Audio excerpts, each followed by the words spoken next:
We're live in LA as I continue. Marcus, let's do 3 days of this. We can just stay in this room and continue as he's shaking his head saying, you know, you work me so hard. You keep coming up with these ideas. And you say, when I heard you, I said, this is cool. But by 4:30 in the afternoon, when we started at 9:30 in the morning, and we keep going, we have one more interview after this. But who knows? Who else could show up in this building, Claire? And you would be kind of shocked. But I'm so happy. After, I don't know how many interviews we've had, Claire, but we started a year ago at Friendship, and now we get to finally meet. Yes, Claire, thanks for stopping by. Very exciting. I'm very happy. Yes, I'm very happy, and I'm hoping that we can do this on a regular basis, come out to LA and meet different people. And your one guest today was fantastic, but I mean, like I said, I'm just worn out in certain ways, but I'm just so interested to learn. And the thing that for people to understand Claire, and I'm speaking out, is the way that Claire's the jack of all trades in Hollywood, and really using the whole French connection in certain ways with French voiceover to on stage to movies to this person I watch out because of your weapons, even though you see me so big, you're like, come on now. All these different things, but let's go back all the way to France as a child. Okay. Were you an awkward child, or did it take time for you to kind of, because you're very tall. How tall are you, by the way? I'm 5'6". You're taller than me. No, you're very tall. So I thought you were taller than 5'6". You look. Oh, you got some high heels or semi. So 5'8". About you might be hopefully one of my daughter's height. My other daughter should be 6 foot, but my one is a little peanut. She's going to probably be my wife's height, which is 5 foot. Okay. So, what would you say, Claire, specifically in France? Did you always know that you had something special when you were a kid? Well, I always knew I wanted to do theatre because I started when I was about 7. It was for fun at first, but I just loved it. But I wasn't. I was a little geek at school. I was the one on the front row who was always like, me. Oh, I know. See, I know that person completely. I know that person completely. And oh my gosh. Because I was so curious about everything. I wanted to learn everything. And, but so you were very intelligent in school? You had good grades? Yeah, I did good grades. So what do you think of the education system that you grew up in? I heard one thing, someone that wrote a book about French parenting. The difference is that the public education system is involved in more of the parenting than in the United States. Is that the case? Would you see the involvement of the schools is a little different than the United States, where it's more hands-on, helping the parents through things? I don't know. Were you in a private school? No, I was in public school. Okay. So, but I don't know. Yeah, we had work to do at home, and then our parents would help you. But I mean, it depends. Of course, it depends on your parents if they can help or not. I was lucky because both my parents are teachers. So. Oh my! I never knew that background about you. So that's both of them were helping me. So my daughter Eve is going to be great because my wife's a teacher and I'm a teacher. So it's like. So you're set. So I had to be good at school, otherwise I would have been the shame of my parents. Was your parents teaching at the same school you were at? No, we managed. Thank you. So you wouldn't have liked that, would you? Yeah, we managed to separate that because that would have been difficult. But yeah, I had friends who had my parents as teachers. I just didn't tell them they were my parents. Oh my gosh! Because I didn't want them to know. It's amazing to think about that in so many ways that your parents were teachers. I never knew that story. Yeah. Now, how much did you not like that in certain ways? It helped you in the long run to be successful because they formed you. But how much they knew exactly the questions to ask when Claire comes home. So Claire, what did you do? Give me an example of the dinner table with those two. It was more about my friends having them as teachers. Because if they knew they were my parents, then they would create. I don't know. So you had friends that your parents. Yeah, because it was like 2 different schools, but we were friends with the different schools. Do you see what I mean? And so. So the stories would come, especially as a teenager. That was hard, right? Yes. And particularly because my mom is a very, very pretty person. So I wasn't thinking that at all, Claire. The guys didn't know she was my mom, and they would say, "Oh, the French teacher, she's so hot. So I purposely misbehave in class, so she puts me in the front row so I can just stare at her." And I would be. Then I'd go home and I'd say, "Mom, you're not wearing this again when you go and teach."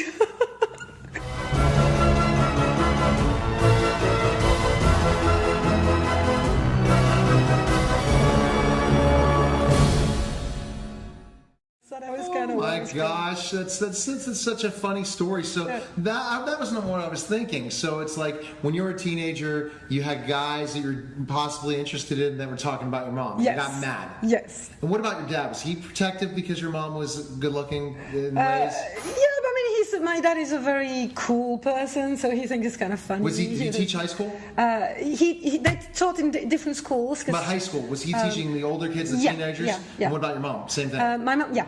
So both secondary, which yes. is the high school type thing. So so basically they knew how to help you in so many ways. Yes. So was your dad a science teacher? So my dad, I don't know how to say that in English. He teaches, yes, it's kind of science. It's like a technological, mathematic thing. Right. I don't really understand it very much. So math person, okay. Yes. And then your my mom? dad is French literature, Latin and Greek. Okay, French literature, Latin and Greek. Yes. Okay. And then your mom, you said, was the math. No, my mom was French. Okay, you said your dad. Okay. My dad, yeah. Okay, My dad was your math. dad was the math. Yeah. So, didn't you like math?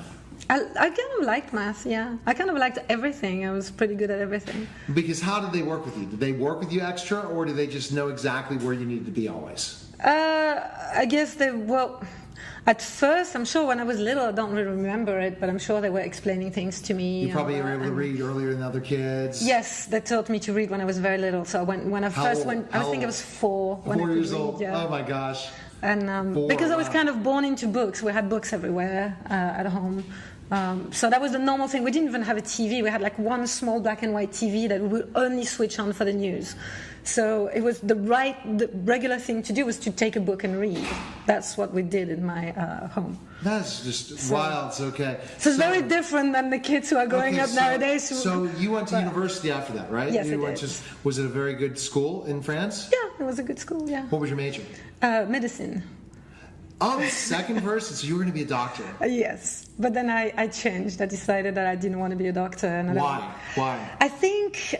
See, I need to be your agent because I was talking to someone else that was pre-med, and she should be on Grace Anatomy, and you should be as well. Yeah, I guess the main thing is that I didn't realize when I started doing medicine is that I would be surrounded by people who are unhappy, in pain, so do you think it's the French system compared to the United States? No, I think it's exactly the same. The thing is that it's not something that I realized at first. I understood the intellectual of it, so I thought I was going to save people, cure people, make them happy, but your everyday life as a doctor is seeing people when they're miserable. And when they get better, they go off and you don't see them again. So you wanted more of the initial connection for a longer period of time. So for me, it was very depressing. It was very hard. Like I remember doing 6 months in a maternity ward, and they would only call me. The thing is that the midwife would do the delivery when it goes well, and when something goes wrong, they'd call me. So did you just quit medical school altogether? So I quit, yeah, because I couldn't handle it. I was crying with the patients.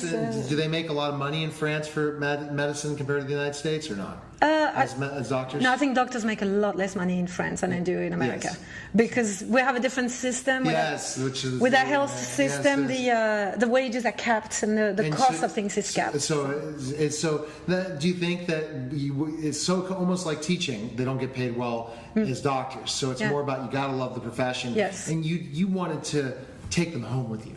You wanted to say, I don't want to see you leave. You grew in attachments with certain people. Yeah, the problem is I was crying with them. I didn't know. I was not able to detach myself. From those. So that's when I realized it wasn't for me, because to be a good doctor, you need to be able to look at the situation objectively. You can't let your emotion take over.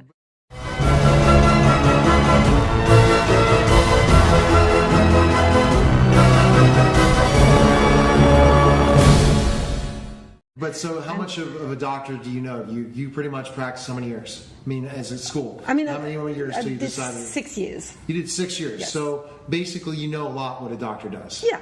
So have you ever had any of those roles in Hollywood? As a doctor, no. Why not? I don't know. I need to be your agent and say, what a great, I already have a role. French doctor, Claire Dodin. Yeah, I should tell you about something. Plays and she comes from France and says, I know how to fix the healthcare system. You like that? And I know, and you will be a guest on Grey's Anatomy or even CSI Miami. Look at what's going on in these different things. That's a role because you know how to speak terms. Yes. Yes. Has anyone ever told you that? No, I guess that I haven't been publicizing it either. Yeah, but you need to publicize it because it's something that you put in your whole thing. Your voiceover, a former doctor, almost doctor, meaning medical school, all these things, because then they'll say, okay, this is not just a pretty face. This is somebody who is very intelligent, is going to study hard, and that's what shows your great acting and being able to take on certain roles. Like, who would think you're the next? You were the Xena warrior princess kind of person. Exactly. And when you were training for those roles, were you lifting a lot and doing different things when you were doing those things with the swords and all those things? Yeah. To be honest, after shooting, I could not move for I think about a week because I was aching everywhere because the weapons were so. When you shoot with the adrenaline, you don't feel it, right. So you take the thing that's really heavy and go. Rah! So you think of a. But then the next day, you're like. Oh. Yeah, exactly. Exactly, and you never thought you'd play that role, but it's because of your ability to do this. So that's another thing you can talk about. So let's think about it. Let's think of a new doctor to join the cast, or a new crime scene investigator who's a doctor and knows all the different things. Who could be a superhero at night? Also, you could be the superhero at night, and then and the doctor during the day. We have a new pilot. We have a new pilot through all those things. So it's so much fun. So I know this is pilot season. Mm-hmm. We talked about the what was going on specifically with your play. That's over, or is it going to continue? It's going to continue, but we don't have the specifics yet. So but you can't tell. You can't tell us. Okay.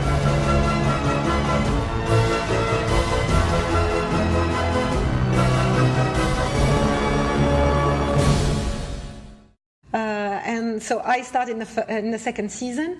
So if you guys haven't listened to the first season yet, just go ahead, catch up, and then second season starts. So 31st of March, so very soon. So I need to download it and listen to it on the way back from LA and the plane to see it. So what would be an interest for me? I'm a sci-fi. Is it a sci-fi? So it's sci-fi, yeah. It's sci-fi set in the future. Where does the role you play? Because we never talked about this I before. play a little orphan in French who's being rescued by Harlequin. And Leviathan's a bad guy, right? Well, there are some bad guys and some good guys. It's not very clear necessarily who is the bad guy, who is the good guy, because I think that's what makes every good drama good. Is when you're always a little bit on the fence. Exactly. You kind of like everyone. That's what sells in pro wrestling. The same thing. You can't just be a straight-laced good guy. Who wants to really follow that? But the reason why I got rescued is because I'm very good at stealing. And because you're the only French person in this. I'm the only French person. So, sometimes there are some flashbacks that happen in France, so there are other French characters, but I'm the only French main character in it, I would say. And that's from your voiceover, how you're a dynamite for radio then. So but with the podcasting.